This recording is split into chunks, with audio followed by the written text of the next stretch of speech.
Bismillahirrahmanirrahim.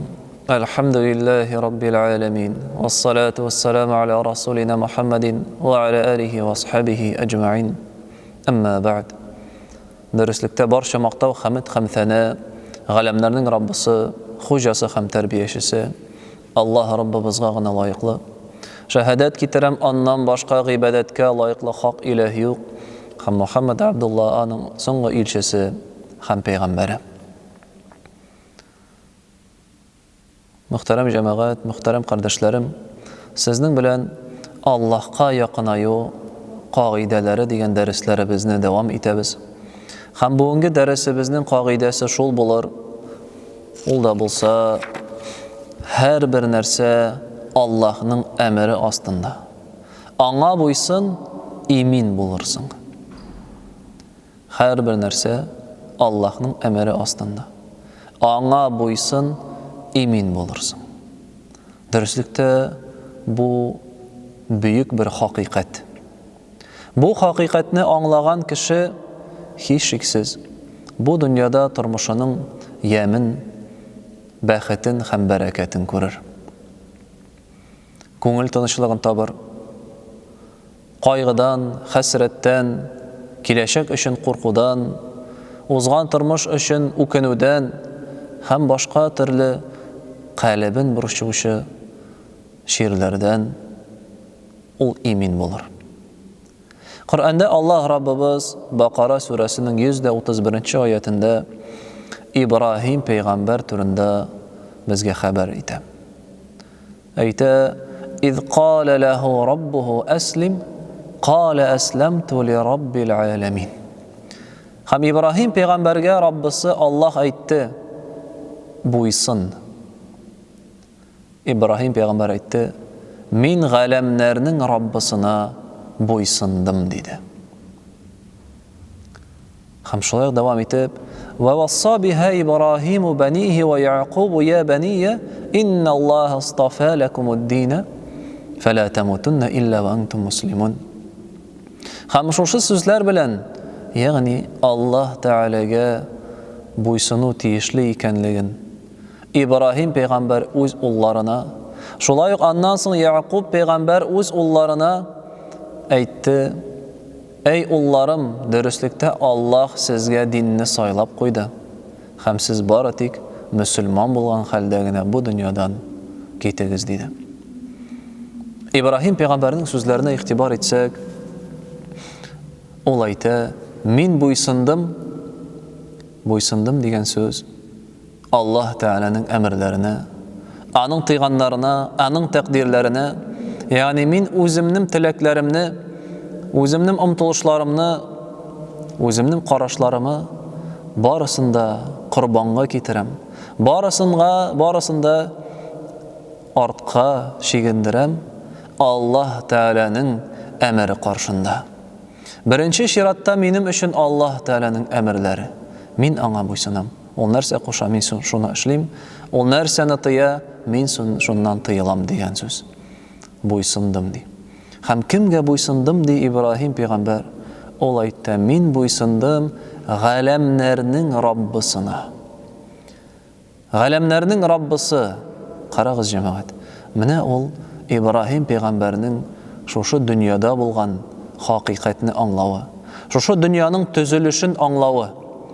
Ol bile bu dünyanın şuşu büyük, katlavlı, matur, tüzülgen dünyanın, galemnin hiç şeksiz bar bir hocası. Hem ol hocası Allah, ol hocasının anın kolunda, anın emri astında bu dünyada bulgan bütün nerse, bütün baylık, bütün mülket, her bir hareket barısı da anın emri astında gına. Ol Allah neşik tili şulay bula. Şuna da İbrahim peygamber aytdi: "Men bo'ysundim g'alamlarning Robbisina." G'alamlarning Robbisi, ondan boshqa bir kimde üstün yok.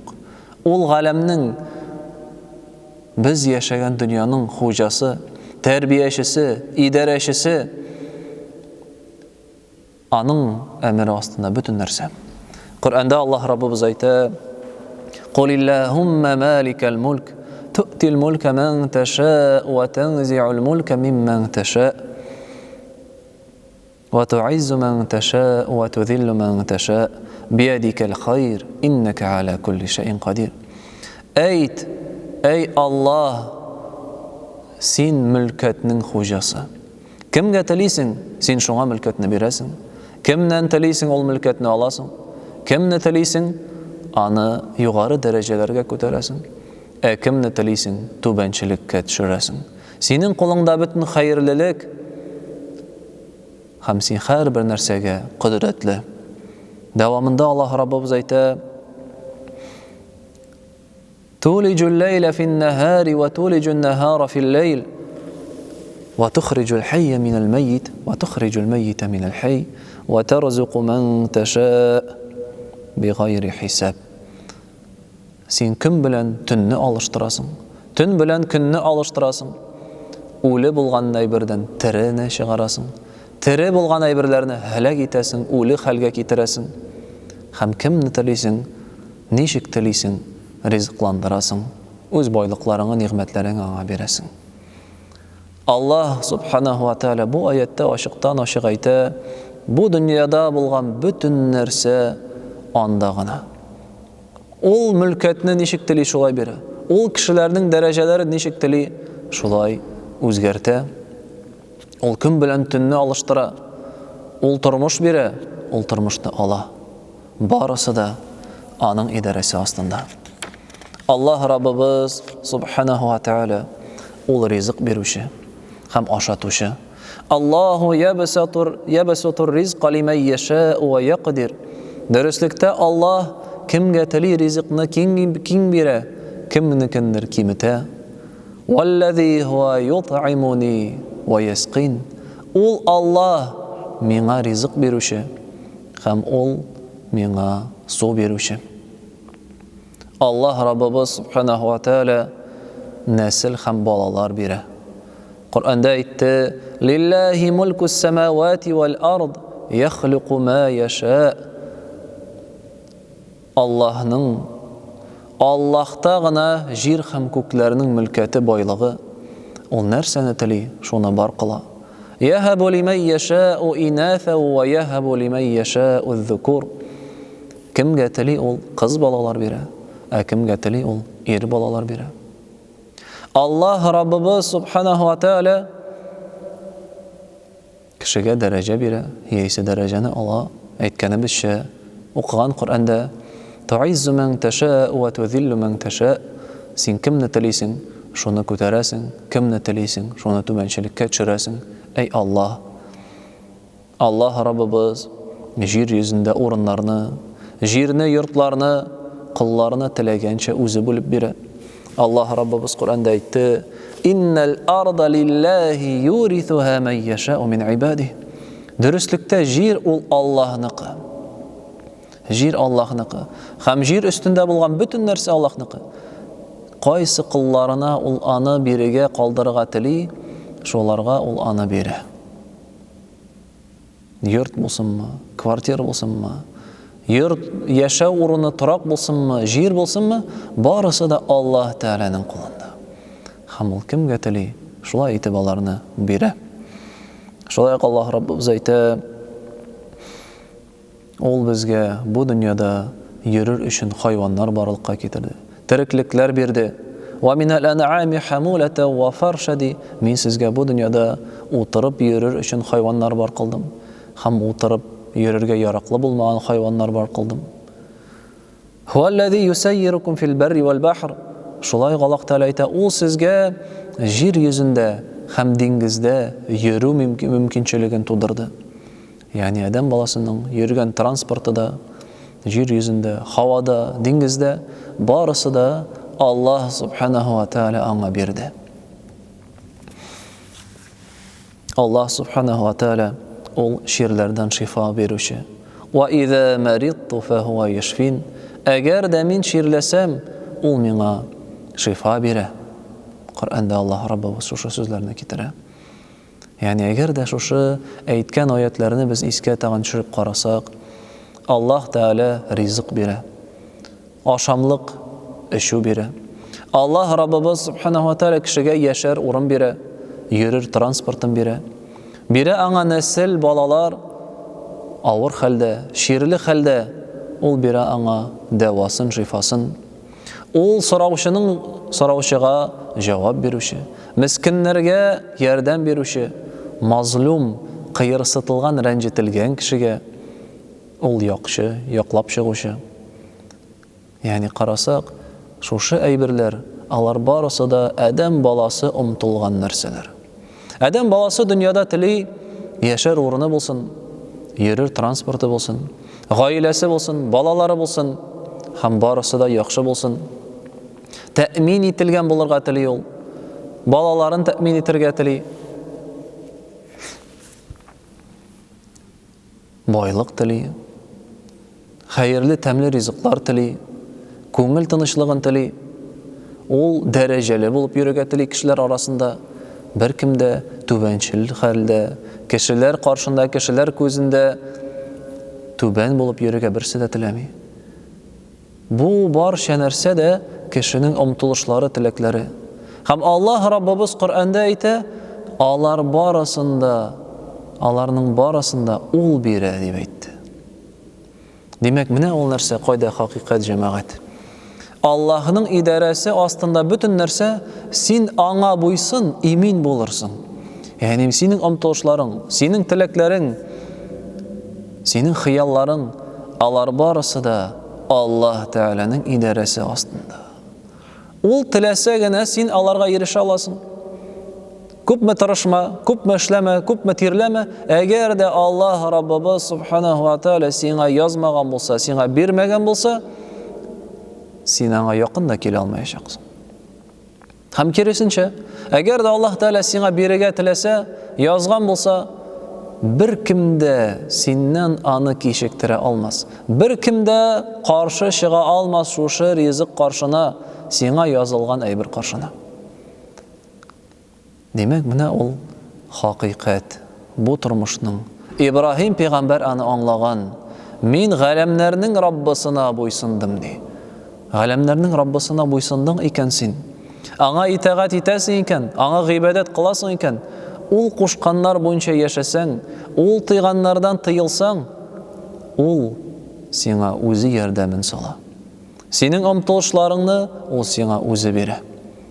Әгәр дә син Аллаһ Тәгалә кушканнарны үтәсәң. Ләкин кызганычка каршы кеше шушы дөнья артыннан куып, шушы омтылышларга юнәлеп, ул бу хакыйкатьне оныта. Һәм әгәр дә әйтсәң кешегә, әйдәле дустым, кил мәчеткә. Булмый булай. Аллаһ Тәгалә безне бу дөньяга аңа гыйбадәт кылсыннар өчен бар кылды. Ул кушканча яшәсеннәр өчен, тыйганнардан тыелып, харам нәрсәләргә кермәсеннәр өчен, бу дөньяга безне сынар өчен бар кылды бит. Кил, өйрәник, намазга басыйк, уразасын тутыйк, Коръән укырга өйрәник дип әйткәндә, кеше әйтә, туктале. Минем бит әле эшләрем күп ди. Минем әле йортымны төзисе бар, сатып аласы бар, машинасын бар, аласы, балаларымны үстерәсе, тәрбиялисе, укытасы, кеше итәсе, өйләндерәсе, кияүгә бирәсе. Тегесен аласы, масын аласы. Yani менә шушы омтылышларны, теләкләрен, хыялларын кеше күз алдында тота. Һәм уйлый, әгәр дә ул дингә якынайса, дингә килсә, шушы әйберләрдән мәхрум калырмын. Алар минем кулымнан китер дип уйлый. Ләкин хакыйкать бит җәмәгать киресенчә. Киресенчә бөтен нәрсә, бөтенесе дә Аллаһ Тәгаләнең идарәсе астында, Аллаһ Тәгаләнең мөлкәтендә. Син дингә килсәң, Аллаһ Тәгаләгә якынайсаң, син шушы теләкләреңә дә якынайган буласың. Чөнки барысы да галәмнәрнең хуҗасы Аллаһ Раббыбызда. Әгәр дә ул нәрсәдер бирергә теләсә, бер кем дә каршы килә алмас. Нәрсәдер бирергә теләмәсә, бер кем дә аңа ирешә алмас. Шушы хакыйкатьне җәмәгать истә тотыйк. Һәм Аллаһ Тәгаләгә турыдан-туры ялварыйк. Чөнки бит өстә булучы, идарәче, хуҗа, Раббы нәрсәнеңдер, ниндидер шәрикәнең, фирманың дип әйтик. Әгәр дә хуҗасы, идарәчесе, өстә утырган кешесе астагыларга буйсынган кешеләргә нәрсәнедер кушса, фәлән кешегә ярдәм итегез дип әйтсә, астагылар бер нәрсә әйтә алмыйлар. Әмма дә ләкин әгәр дә шушы идарә итүче ярдәм итмәгез дип әйтсә, аста кеше күпме генә йөрмәсен, күпме генә тырышмасын, күпме генә сорашмасын, аста эшләүчеләр, хезмәтчеләр берничек тә аңа ярдәм итә алмыйлар. Чөнки идарәче тыйды. Һәм Аллаһ Субханаһу ва Тәгалә аңа иң күркәм мисал, бу ул бер шәрикәнең, фирманың хуҗасы гына түгел, юк. Ул дәүләтнең хуҗасы гына түгел, юк. Аллаһ Раббыбыз бөтен галәмнең хуҗасы. Җир шары, күкләр, йолдызлар, барча нәрсәне аның идарәче астында. Әгәр дә ул нәрсәнедер теләсә, аның теләгенә каршы бер кем дә чыга алмас. Һәм Пәйгамбәрбез саллаллаһу алейхи ва саллям да шуңа күрә безгә әйтте, васыят итеп хадисендә калдырды: "Ихфазиллаһа яхфазк", Аллаһ Тәгаләне син сакла. Аллаһ Тәгаләнең динен сакла. Ул кушканча яшә, тыйганнардан тыел, ул сине үзе саклар диде. Һәм әгәр дә сорыйсың икән, Аллаһтан сора. Ярдәм эзлисең икән, Аллаһтан ярдәм эзлә. Аның әмеренә каршы, чөнки бер кем дә чыга алмый, бер кем дә аны кире кага алмый. Субханакаллаһумма ва бихамдик, ва ашһаду ан ла илаха илля ант, астагфирука ва атубу илейк.